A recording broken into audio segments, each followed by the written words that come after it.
Fala pessoal, Danilo Pilon aqui falando, sou fundador e consultor da Eleven Sales, que é uma empresa que ajuda outras empresas em processo de expansão comercial e de marketing. Estou aqui junto com o Hub Salvador para passar para vocês mais uma aula de como fazer um processo comercial bem feito, focando em startups, nesse processo que ainda não está estruturado. E a aula de hoje é uma aula que vai interessar muitas pessoas, que é a aula de proposta, que todo mundo faz, não tem como pular essa etapa do processo comercial. Só que eu vim aqui dar algumas dicas importantes para vocês de como fazer isso de uma forma bem feita, tá? Para começar aqui, pessoal, vou passar algumas dicas gerais desse trabalho de apresentação de proposta, que vão ajudar você em qualquer fluxo que você vai desenhar para o teu processo comercial, que vai envolver a apresentação de solução para o cliente. Então, inicialmente, pessoal, principalmente eu estou falando aqui de empresas que trabalham com esse fluxo mais consultivo comercial, tá? Em aqueles que você precisa coletar informações, para depois fazer uma proposta para o cliente de alguma coisa mais complexa. Nesse caso, a gente já teve uma reunião anterior para coletar essas informações, o chamado diagnóstico. E o que a gente vai fazer aqui agora? É muito comum, esse é um erro clássico da área comercial, que é a gente não apresentar a proposta.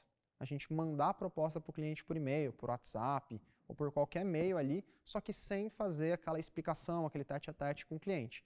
E qual que é o problema disso? O problema é que a proposta é o momento que a gente tem mais informações sobre o cliente. É o momento que a gente vai ver as expressões dele quando a gente apresenta o projeto. É o momento em que a gente vai ver como que ele está demonstrando quando a gente fala de preço. É o momento que a gente pode tentar fechar o projeto ali mesmo. Então, é muito ruim que a gente perca esse timing de apresentar a proposta para o cliente e manda para ele por e-mail, porque a gente fica na mão dele de olhar essa proposta e dar um retorno para a gente, e a gente perde toda essa interação que a gente poderia ter tido com ele. Ou seja, a proposta é sempre apresentada, mesmo que em um período curto de tempo, 15 minutinhos ali no mínimo, tá bom? Então essa é a primeira dica que eu daria para vocês. Outra dica muito importante é que propostas personalizadas elas têm uma taxa de conversão muito maior do que propostas padronizadas. Então é muito comum também na área comercial a gente pegar e mandar ali uma proposta padrão, já está tudo certinho, só muda o logo do cliente, coloca ali um nomezinho diferente, só que a proposta é igual para todo mundo. Quando a gente vai fazer uma proposta para um cliente e tem informações já sobre o cenário dele, é importante que a gente inclua isso na proposta também para ele sentir que a gente colocou, investiu tempo nesse processo e fez alguma coisa para ele mesmo, para o caso dele, e não apenas pegou o nosso cenário geral e mandou para ele e falou, olha, se encaixa aqui dentro, tá? Então uma proposta personalizada, e eu vou dizer como fazer isso sem perder muito tempo também, ajuda você a converter mais. Interagir com o cliente ao longo da proposta é extremamente importante também, tá, pessoal? Então, já vi também muitas empresas fazendo apresentações de proposta e fica naquela... Parece que está dando uma palestra, né? Eu estou mostrando aqui os meus slides, o meu PPT, qualquer coisa assim, e o cliente está lá quieto na dele, sem falar nada. E a gente também não está incentivando ele a falar nada, a gente está simplesmente despejando informações no cliente, enquanto ele está lá sentado, olhando, falando, não falando nada, só às vezes nem prestando tanta atenção assim. Então é importante que você interaja com ele, valida. Cara, o que você achou dessa solução? Você ficou com alguma dúvida? Fez sentido para o teu negócio isso aqui que eu apresentei para você? Como que você consegue ver esse projeto ajudando você com os objetivos que a gente tinha conversado lá atrás? Tudo isso vai ajudar você a pegar esse feeling de como que o cliente está se situando de acordo com o que você está apresentando para ele. E por fim, atenção completa nas expressões do cliente. Mesmo se for por call, a gente consegue ver como é que ele está se situando ali, como é que ele está se portando na nossa apresentação. Obviamente que vai ser mais fácil se for presencial, ou pelo menos uma call com câmera aberta, só que a gente consegue, mesmo se ele não quiser abrir a câmera dele, notar tom de voz dele, ou notar se ele está muito quieto, ou notar coisas, quando a gente faz uma pergunta, como que ele fala, ah não, tá legal, não, tá ok, não, tá tudo bem. Isso é sinal que ele não está conseguindo, ele não está animado, pelo menos, com a proposta que você está apresentando. Tudo isso é indicativo para a gente que alguma coisa não está certa. Então você tem que prestar muita atenção nas expressões corporais, faciais do cliente, se ele tiver, se for possível você ver, ou no mínimo no tom de voz, e também nas coisas que ele não te fala. Se ele passa toda a proposta sem fazer nenhuma pergunta, muito provavelmente ele não está tão engajado assim. É importante que você veja isso para entender como que a gente consegue pegar coisas, puxar mais dúvidas do cliente, caçar uma possível objeção ali, se for o caso, para fazer com que a gente não saia dessa apresentação de proposta faltando informações para a gente, tá? E agora eu vou mostrar para vocês, pessoal, como que a gente faz esse fluxo de proposta num modelo que fique tranquilo, que fique lógico para vocês apresentarem, que vocês podem usar para qualquer que seja o modelo de negócio de vocês, tá? Começando aqui, pessoal, pelo fluxo inicial, que vai ser o fluxo da personalização. Vocês vão ver que não é tão difícil que a gente personalize uma proposta, não precisa perder tanto tempo para fazer isso. A gente consegue fazer uma personalização que a gente gaste 10, 15 minutos e que vai fazer sentido para o cliente. Então, há algumas etapas aqui que a gente pode trabalhar com personalização. Começo da proposta. O que a gente faz nesse começo da proposta? Usa uns 2, 3 slides ali para falar do cliente. A gente não coletou informações dele? Vamos colocar essas informações aqui, para mostrar para ele de novo que a gente lembra da situação, que a gente conhece ele e que essa proposta aqui vai ser de acordo com o que a gente entendeu do cenário dele. E pode ser que no final das contas seja um produto padrão ainda, um serviço padrão. Só que ele sabe que, no mínimo, eu sei que esse serviço se encaixa para ele, tá?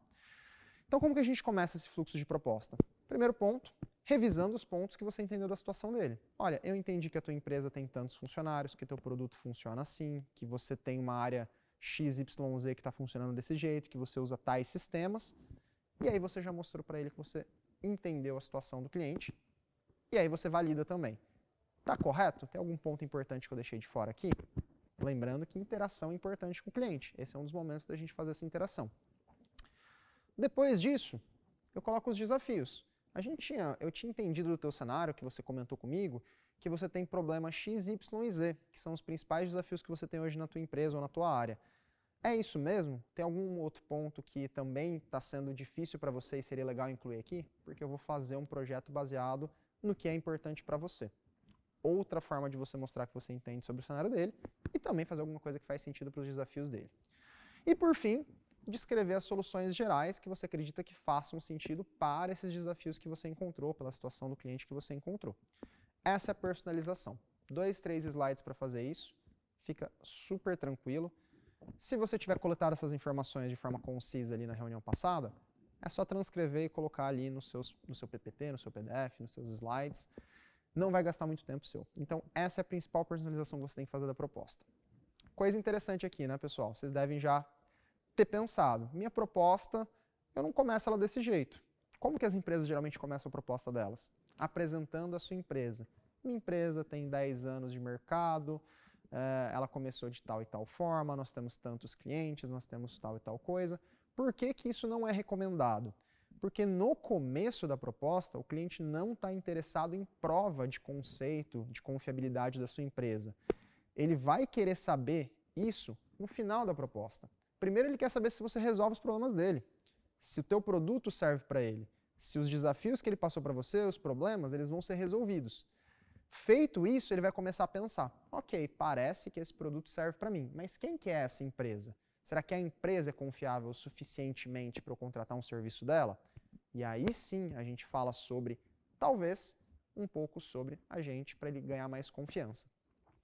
Esse fluxo funciona assim, pessoal. Vocês podem perceber, inclusive, no teu processo de compra de qualquer coisa. Vamos supor que você queira comprar um computador.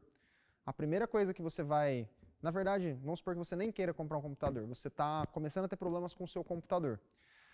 Primeiro você vai pensar em talvez arrumar ele e você vai pensar, será que eu preciso de um computador novo? Aí chega uma pessoa e diz o seguinte para você, Danilo, a melhor marca de computador é a Acer. Eu vou falar para ele, tá, e daí? Eu não estou nem procurando um computador ainda, nem sei o que eu preciso, o que me importa qual é a melhor marca de computador?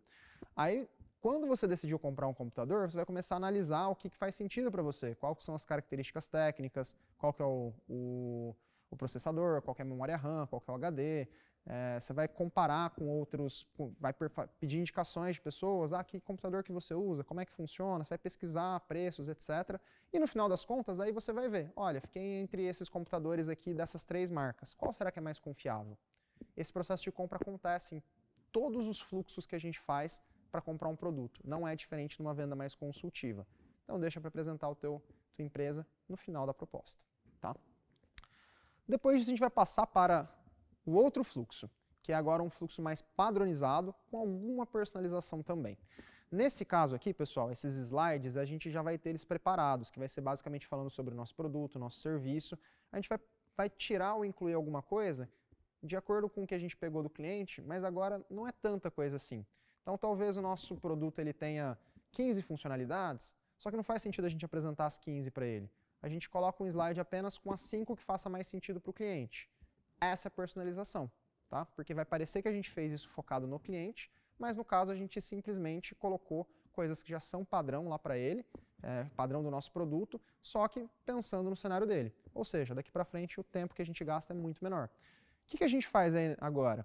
Agora a gente apresenta o projeto geral para o cliente, fala, ó, o projeto vai ser assim, assim, assado, esses vão ser os objetivos do projeto, a gente vai fazer tal solução, é assim que vai funcionar as coisas e tudo mais, e dá uma visão geral para ele de como que vai funcionar esse tipo de processo. Depois, ele vai provavelmente ficar com dúvidas de como vai funcionar isso de forma específica. Então, voltando naquele exemplo de um sistema financeiro, você pode falar para ele, olha, você vai conseguir controlar o seu fluxo de caixa, você vai conseguir fazer, a tua equipe vai utilizar tais usuários aqui para fazer tal e tal coisa, tem tais processos aqui que a gente vai conseguir fazer. E ele vai ficar em dúvida, como é que isso vai acontecer na prática? E aí é o momento da gente mostrar para ele, olha, na prática vai funcionar assim. A gente vai fazer uma implementação do sistema, vai demorar mais ou menos um mês. Essas são as telas que vocês vão utilizar. Aqui está um print, por exemplo, de como que é esse sistema na prática. E aí a gente mostra para ele a prática da solução. Prints de tela, por exemplo, de como que funciona o nosso produto. Ou mostrando para ele um fluxo mais prático de um serviço, no caso, tá? Então, começa com uma forma mais macro do projeto e depois coloca em forma prática, passo a passo mesmo. Depois, aí sim, eu vou mostrar provas de confiabilidade. Mostrei para ele que eu conheço sobre ele, que eu estou fazendo essa proposta personalizada para ele. Agora, mostrei sobre o projeto, mostrei como que vai funcionar passo a passo, e agora ele deve estar pensando o seguinte, tá bom, só que será que esse pessoal realmente vai entregar o que eles prometem? E aí eu entro nessas provas de confiabilidade. Uma que eu gosto muito são cases de sucesso. Então, se eu vou fazer uma proposta para uma empresa que é uma instituição financeira, eu tenho alguma empresa que já é cliente minha que também é uma instituição financeira, coloca um case dele na proposta. Não precisa ser nada muito elaborado. Pode colocar simplesmente que ele já é cliente e o que a gente fez com ele. Isso vai ajudar a pessoa a olhar e falar, tá, se ele conseguiu fazer isso com uma pessoa parecida comigo, provavelmente ele consegue fazer comigo também. Essa é uma boa prova de confiabilidade. Outra prova de confiabilidade são listas de clientes. Se você tem uma lista de clientes já com nomes legais, coloca lá que ele vai olhar e falar, vai reconhecer o nome e falar, ah, ele já atende esse cara aqui? Então, legal, talvez ele não tenha problema para me atender também. Por fim, de forma opcional, eu mesmo faço pouco isso nas minhas apresentações, é falar o histórico da empresa. Quem é você, quem é a sua empresa, quem é o fundador da empresa, quantos anos ela está no mercado, a história dela, informações relevantes, etc. É opcional isso, então vocês veem que as empresas geralmente fazem isso no começo como a informação mais importante, e nesse fluxo ela nem é tão relevante assim. Porque se você já conseguiu construir toda a prova de conceito na cabeça do cliente, com cases, por exemplo, não importa para ele se sua empresa tem 15 anos ou 2. Importa se você vai resolver o problema dele e se ele consegue confiar que você já fez isso anteriormente, ou pelo menos que você tem o conhecimento necessário. A gente encerra aqui o fluxo de proposta, só que agora a gente vai apresentar o preço, que também geralmente é melhor no final, tá, pessoal? Por quê? Porque agora a gente consegue fazer uma pergunta muito interessante para o cliente. Duas, na verdade. Beleza, interagir com ele ao longo de toda a proposta, e agora eu pergunto para ele. Esse projeto que eu apresentei para você, você consegue ver esse projeto aqui sendo importante, ajudando você a atingir seus objetivos, resolver aqueles problemas que a gente conversou ali atrás? Se a resposta dele for positiva, passamos para a próxima. Se for negativa, por quê? E tenta contornar a objeção. Sendo positiva, a gente vai falar o que para ele agora? Legal, então se ajuda você a resolver mesmo, se é isso que você precisa, se o investimento financeiro estiver dentro das suas expectativas ou da sua realidade, esse negócio está fechado? De novo, se ele responder sim, ótimo. O que a gente sabe daqui para frente? Que toda negociação é preço e não serviu para o cliente esse produto. Tá? Se ele disser que não, mesma coisa. O que além do preço que vai precisar para a gente concluir esse negócio? E aí sim, a gente entra no preço, na percepção do cliente sobre o preço, fica atento sobre as expressões faciais dele, e aí, caso seja tudo positivo, a gente tenta fechar o negócio ali mesmo. Fala, ó, beleza, legal. Para a gente aprovar isso, para a gente começar um projeto como esse, eu vou precisar do teu CNPJ, dos seus dados cadastrais, e a gente vai precisar assinar um contrato. Já conseguem passar isso? Aí, viu que eu estou tentando fechar o negócio aqui sem necessariamente falar, vamos fechar, né? Cara, ele olhou o preço, ele falou que estaria tudo ok se a gente estivesse dentro, aparentemente não assustou com o preço, então já conseguem passar seus dados, que eu já formulo o contrato e mando para você. Então eu estou tentando fechar o negócio ali mesmo, tá? Obviamente que nem sempre a gente vai conseguir isso, e caso a gente não consiga, nós fazemos o fluxo de fechamento de portas, que é basicamente descobrir o que mais que precisa para fechar esse negócio, se tem mais pessoas que precisam estar envolvidas nessa decisão, tem um fluxo de compras, quem que precisa dar uma aprovação final além dele e tudo mais, e quanto tempo geralmente leva isso. Depois de fazer isso, a gente já marca uma data e horário para o próximo contato. Então, quanto tempo você acha que vai precisar para avaliar essa proposta? Uma semana? Legal. Então, vamos fazer o seguinte, na segunda-feira da semana que vem, esse mesmo horário, eu vou te mandar um invite para entrar em contato contigo e ver como é que consigo te ajudar a levar esse projeto para frente e se você tem alguma dúvida. Pode ser? Pode ser. Isso ajuda a gente também a fazer com que o cliente não suma. É muito comum, né? Apresentamos proposta, aí a gente fica esperando eternamente o cliente entrar em contato com a gente. Ou não marcamos nada e temos que ligar para o cliente não atende, a gente parece inconveniente. Nesse caso não, a gente marcou uma data e horário com ele, o que vai fazer que ele lembre que tem um compromisso com a gente, e ele já vai estar esperando que a gente entre em contato com ele nessa data para pegar uma posição, certo? A gente chama isso de fechamento de portas, não deixar o processo sair da tua mão, tá? E-mail com a proposta, o documento e pontos mais importantes ali depois da reunião, e invite para esse próximo ponto de contato. E é isso, tá, pessoal? Então, assim é um formato da gente fazer uma proposta com maior chances de fechamento e que o fluxo de compra que faça sentido para o cliente. Apliquem, testem, vejam se vocês conseguem vender mais com esse modelo de proposta. Um abraço, pessoal, boas vendas a todos.